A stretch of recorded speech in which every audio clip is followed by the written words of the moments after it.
Hi అండి, welcome to Sandy foods. ఇవాళ మనం శాండీ ఫుడ్స్లో సాఫ్ట్ అండ్ స్పాంజీ కేక్ ఎలా ప్రిపేర్ చేసుకోవాలో చూడబోతున్నాము. సో ప్రాసెస్లోకి వెళ్ళే ముందు స్మాల్ రిక్వెస్ట్ ఏంటంటే మా ఛానల్ని దయచేసి సబ్స్క్రైబ్ చేయండి. It's free. ఓకే, లేట్ చేయకుండా ప్రాసెస్లోకి వెళ్ళిపోదాము. కావాల్సిన ఇంగ్రీడియంట్స్ అయితే 2 కోడిగుడ్లు, మైదాపిండి, షుగర్ పౌడర్ చేసి పెట్టుకోవాలి, అలాగే baking soda, baking powder, vanilla white. So ఈ వెనీలా వైట్ మనం ఎందుకు యాడ్ చేస్తామంటే ఫ్లేవర్ కోసం యాడ్ చేస్తాము. సో ఇది ఎక్కడైనా మనకు బయట దొరుకుతుంది, మార్ట్స్లో, సూపర్ మార్కెట్స్లో, అన్ని చోట్ల ఆల్మోస్ట్ అవైలబుల్ ఉంటుంది. సో మీరు దీన్ని ఈజీగా తెచ్చుకోవచ్చు. ఒక సింపుల్ కైండ్ ఆఫ్ ఫ్లేవర్ కోసమే నేను దీన్ని వాడుతున్నాను అనమాట. అండ్ అలాగే ఆయిల్, ఇంట్లో మనం వాడే ఆయిల్ వాడచ్చు. ఇవి బేసిక్ ఇంగ్రీడియంట్స్ మనకు కావాలి. సో ఇప్పుడు మనం ఒక బౌల్ తీసుకొని ఆ బౌల్లో 2 కోడిగుడ్లని బ్రేక్ చేసుకొని ఇలా వేసుకుందాం. వీటిని మనము నార్మల్గా చాలామంది విస్కర్ యూస్ చేస్తారు, ఇంకా కొందరు మిక్సీ జార్స్లో వేసుకుంటారు. స్పీడ్గా అయిపోతుంది కాబట్టి నేనైతే చేత్తోనే చేశాను. దాన్ని బాగా బీట్ చేసి పెడుతూ ఉంటే మనకి ఈ విధంగా వైట్గా ఫామ్ లాగా వస్తుంది. ఎగ్స్ 2 ఎల్లో కలర్ నుండి వైట్ కలర్లోకి మారిపోతుంది. సో అలా మారిన వెంటనే మనం ఏం చేయాలంటే వెనీలా వైట్ వేసుకోవాలి ఇందులో. సో నేను 1.5 టేబుల్ స్పూన్ వేసుకుంటున్నాను. 1 టేబుల్ స్పూనే సరిపోతుంది యాక్చువల్లీ. ఇది మళ్ళీ చెప్తున్నాను, ఫ్లేవర్ కోసం వెనీలా కైండ్ ఆఫ్ కేక్ కావాలనుకుంటాం కాబట్టి వెనీలా ఎసెన్స్ వేస్తున్నాము.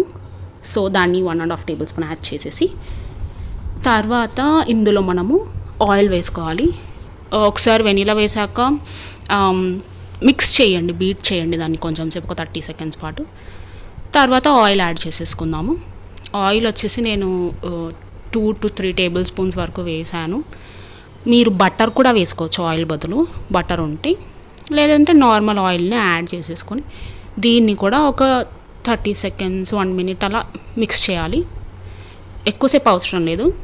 ఇది మిక్స్ చేశాక ఇలా కొంచెం ఫ్లఫీగా ఉన్న ఫామ్ ఏదైతే ఉందో మనం ఎగ్స్ని బీట్ చేసినప్పుడు అది అణిగిపోతుంది అనమాట. సో ఇలా కాకుండా ఉండాలనుకుంటే మనం మిక్సీ జార్లో కానీ విస్కర్తో కానీ విస్క్ చేసుకుంటే అలాగే ఉంటుంది. హవెవర్ ఎలా చేసినా సరే మనకు మంచి కేక్ అయితే ఖచ్చితంగా వస్తుంది. సో ఇప్పుడు ఈ మిశ్రమంలో మనము మైదా పిండిని యాడ్ చేసుకుంటున్నాం. సో 1 కప్ మైదా పిండి తీసుకుంటున్నాను నేనైతే. మీకు వీడియోలో చూపిస్తున్నాను కదా, ఆ కప్తో 1 కప్ తీసుకున్నాను. అదే కప్తోనే షుగర్ని పౌడర్ చేసి వేసుకోవాలి. నార్మల్ షుగర్ని కూడా డైరెక్ట్ వేసుకోవచ్చు, కాకపోతే మీరు ఎక్కువసేపు బీట్ చేయాల్సి ఉంటుంది, ఎందుకంటే షుగర్ మొత్తం కరిగిపోవాలి కాబట్టి నేను షుగర్ పౌడరే తీసుకొని సేమ్ కప్తోనే షుగర్ పౌడర్ తీసుకొని యాడ్ చేసుకుంటున్నాను. సో ఇలా జల్లెడ పడుతున్నాను, బికాస్ ఏమైనా ఉంటే అది మొత్తం బయటకు వచ్చేస్తాయి కదా మనకు, అందులో పడిపోకుండా. కాబట్టి జల్లెడ పడుతున్నాను. మీరు ముందే జల్లెడ పట్టుకొని డైరెక్ట్గా కూడా యాడ్ చేసుకోవచ్చు. అండ్ సాఫ్ట్గా కూడా వస్తుంది జల్లెడ పట్టుకోవడం వల్ల, ఎక్కువసార్లు జల్లెడ పడితే బెటర్. సో ఇప్పుడు ఇందులో మనము baking soda, baking powder 2 add చేస్తాము అనమాట. సో బేకింగ్ సోడా వచ్చేసి నేను 1/2 టేబుల్ స్పూన్ యాడ్ చేస్తున్నాను, ఎక్కువ అవసరం లేదు. అండ్ బేకింగ్ పౌడర్ వచ్చేసి 1 టేబుల్ స్పూన్ వరకు యాడ్ చేస్తున్నాను. ఈ రెండింటిని యాడ్ చేసేసుకొని నార్మల్గా మిక్స్ చేయకుండా, మళ్ళీ చెప్తున్నాను, నార్మల్గా మిక్స్ చేయకూడదు. ఏదో ఉంది కదా, గరిటె దొరికేసింది కదా అని అని మిక్స్ చేయకండి. ఇది కట్ అండ్ ఫోల్డ్ మెథడ్తోనే మిక్స్ చేయాలి. మీరు ఒకవేళ మిక్సీలో ముందు ఎగ్స్ని వీటిని కలుపుకున్నా సరే, ఈ పిండిని మాత్రం కట్ అండ్ ఫోల్డ్ మెథడ్లోనే ఈ విధంగా కట్ చేసి ఫోల్డ్ చేయాలి, ఈ విధంగానే కంటిన్యూస్గా మిక్స్ చేసుకోవాలి. మధ్యలో ఒక 2 టేబుల్ స్పూన్స్ మిల్క్ యాడ్ చేసుకోండి, సో దట్ ఇది కొంచెం సాఫ్ట్గా అవుతుంది. జస్ట్ 2 టేబుల్ స్పూన్స్ చాలు, ఎక్కువ అవసరం లేదు. ఎక్కువ పాలు వాడకండి, అంత బాగా రాదు. నాకు తెలిసింది చెప్తున్నాను, ఎక్కువ వాడకూడదు. సో ఇప్పుడు మిల్క్ యాడ్ చేసిన తర్వాత మళ్ళీ ఒకసారి మిల్క్ కూడా కలిసిపోవాలి కాబట్టి సేమ్ కట్ అండ్ ఫోల్డ్ మెథడ్లోనే ఎంచక్క మిల్క్ను కూడా కలిపేయండి. ఇప్పుడు మీరు ముందు చూసిన మిక్చర్ ఏదైతే ఉంటుందో దానికంటే చాలా సాఫ్ట్గా అయిపోయి ఉంటుంది మన, ఇదిగోండి చూసారా ఈ విధంగా. సో మనకు కంప్లీట్ అయ్యింది, బాగా వచ్చిందని చెప్పడానికి అర్థం ఏంటంటే మీరు ఇలా వేస్తే ఈ విధంగా సాఫ్ట్గా జారుతూ వస్తుంది అనమాట. ఇలా వచ్చిందంటే మీరు కరెక్ట్గానే మిక్స్ చేశారు అని అర్థం. ఓకే, సో ఇప్పుడు మనం ఏం చేద్దాం, ఒక బౌల్ తీసుకొని దానికి ఆయిల్ అప్లై చేసి అలాగే కొంచెం మైదా పిండి కూడా అప్లై చేసి, స్టక్ అవ్వకూడదు కదా, మీ ఇంట్లో బటర్ పేపర్ ఉంటే ఓకే దాన్నే వేసేసుకోవచ్చు డైరెక్ట్గా. ఈ మిశ్రమాన్ని అంతా ఆ బౌల్లోకి యాడ్ చేసి, బబుల్స్ ఏమి ఉండకూడదు కాబట్టి దాన్ని ఒకసారి అలా అలా అలా అలా తట్టేయండి. సో దట్ బబుల్స్ ఏమన్నా ఉంటే ఎయిర్ అంతా గ్యాప్స్లో ఉండి బయటకు వచ్చేసి నార్మల్ అవుతుంది. ఇప్పుడు నేను ఇంతకుముందు చాలాసార్లు వీడియోస్లో చూపించిన అగారో ఎయిర్ ఫ్రైయర్ ఇందులోనే చేస్తున్నాను.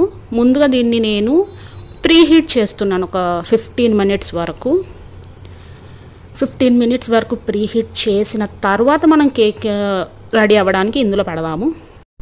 సో 15 minutes వరకు మనం వెయిట్ చేయాల్సి ఉంటుంది, ప్రీహీట్ అవ్వాలి కాబట్టి. ఇంకా 10 minutes టైం ఉంది. సో యా, ఆఫ్ అయిపోయింది, అంటే 15 minutes ప్రీహీట్ కంప్లీట్ అయిపోయింది.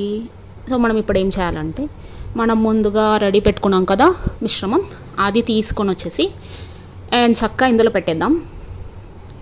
లోపల ఇలా పెట్టేసి ఈ డోర్ని అలా మూసేసి, తర్వాత మనము ఇక్కడ మనకు ఆప్షన్స్ ఉంటాయి, చాలా ఆప్షన్స్ ఉంటాయి. ఫస్ట్ పవర్ ఆన్ చేసిన తర్వాత పైన మనకు ఆప్షన్స్ వెలుగుతాయి అన్నమాట. ఇక్కడ కేక్ అని ఒక ఆప్షన్ ఉంటుంది చూడండి, ఈ కేక్ అనే ఆప్షన్ని సెలెక్ట్ చేసుకోవాలి. సెలెక్ట్ చేసుకొని ఇప్పుడు ఇటు సైడ్ డిగ్రీస్ పెంచుతున్నాను, 180 degrees దగ్గర. ఎన్ని మినిట్స్ అంటే 25 minutes పెడుతున్నాను. యాక్చువల్లీ 30 minutes పెట్టాలని అందరూ అంటారు, బట్ అంతసేపు అవసరం లేదని నా ఫీలింగ్. సో నేను 25 minutes పెడుతున్నాను. ఒక్కవేళ అది అవ్వకపోతే నేను మళ్ళీ 5 minutes పెడతాను, అంతేగాని నేను ముందే 30 minutes పెట్టాను. సో ఇప్పుడు అయితే మనం 180 degrees దగ్గర 25 minutes అగారో ఎయిర్ ఫ్రైయర్లో పెట్టాము. ఇది రెడీ అవ్వడానికి టైం పడుతుంది. మనం 25 minutes వరకు వెయిట్ చేసి 25 minutes తర్వాత ఇంకా 3 minutes టైం ఉంది. సో 3 minutesలో మన కేక్ రెడీ అయిపోద్ది. యా, 3 minutes అయిపోయింది, ఆఫ్ అయిపోయింది. ఒకసారి ఓపెన్ చేసి చూసేద్దాము. ఓపెన్ చేసేటప్పుడు కానీ మీరు దాన్ని తీసుకునేటప్పుడు కానీ జాగ్రత్తగా తీసుకోండి, మళ్ళీ చేయి కాల్చుకోకుండా. మనకి ఇలాంటి గ్లౌజెస్ కూడా వాళ్ళు ఇస్తారు, బట్ స్టిల్ మీరు జాగ్రత్త వహించండి, ఎందుకంటే తీసేటప్పుడు సైడ్స్లో తగిలినా కూడా మన చేయి కాలుతుంది కాబట్టి జాగ్రత్తగా ఉండండి. సో ఇప్పుడు ఇది అయ్యిందా అవ్వలేదా, కంప్లీటెడా ప్రాసెస్ కాదా, తిందామా వద్దా, అసలు ఏంటి ఎలా తెలుస్తుంది? సో ఇప్పుడు ఏం చేయాలంటే, ఇలాంటి ఒక చిన్న పుల్లని తీసుకొని అందులోకి ఈ విధంగా చెక్కాలన్నమాట. చెక్తే అది సాఫ్ట్గా వచ్చేస్తే అయినట్టు. ఆబ్వియస్లీ వస్తుంది, ఎందుకంటే 25 minutes వరకు పెట్టాం కాబట్టి. ఒక్కవేళ రాకపోయినా మీరు ఇంకొక 5 minutes పెట్టండి, అప్పుడు తడి ఏమి అంటుకోకుండా బయటకు వస్తే అది ఆబ్వియస్లీ అయిపోయినట్టే. మన కేక్ రెడీగా ఉంది. ఎవరి కేక్ అయినా పైన భాగంలో ఈ విధంగా కాస్త పొంగే ఉంటుంది, వాళ్ళు దాన్ని ఇలా రిమూవ్ చేస్తారు. మనం కూడా అదే విధంగానే రిమూవ్ చేయాలి. కాకపోతే నేను కొంచెమే రిమూవ్ చేశాను, ఎందుకంటే అంత వేస్ట్ అయిపోతుంది అనిపించింది నాకు, అందుకని. సో ఇప్పుడు ఏం చేయాలి, దీన్ని మనం పీసెస్గా కట్ చేసుకొని హ్యాపీగా తినేయడమే, అంతే. సో ఒకసారి పీస్ కట్ చేసి అసలు ఎంత సాఫ్ట్గా వచ్చిందా లేదా ఒకసారి చూద్దామా. చూసారా, సాఫ్ట్గానే వచ్చింది. సో మీరు కూడా ట్రై చేయండి, మీకు ఎలా వచ్చిందో నాకు కామెంట్స్ రూపంలో చెప్పండి. And also don't forget to subscribe Sandy Foods. Please like, share and subscribe Sandy Foods. Thanks for watching the video.